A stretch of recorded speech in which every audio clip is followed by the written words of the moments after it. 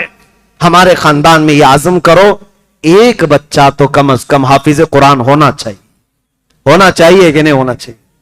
آپ یہ عزم کرو، کالج پڑھاؤ، یونیورسٹی پڑھاؤ، ڈاکٹر بناؤ، انجینئر بناؤ، کیا فرق پڑتا ہے حافظ قرآن انجینئر بن جائے؟ کیا فرق پڑتا ہے تمہیں ڈاکٹر بھی ہو اور حافظ قرآن بھی ہو؟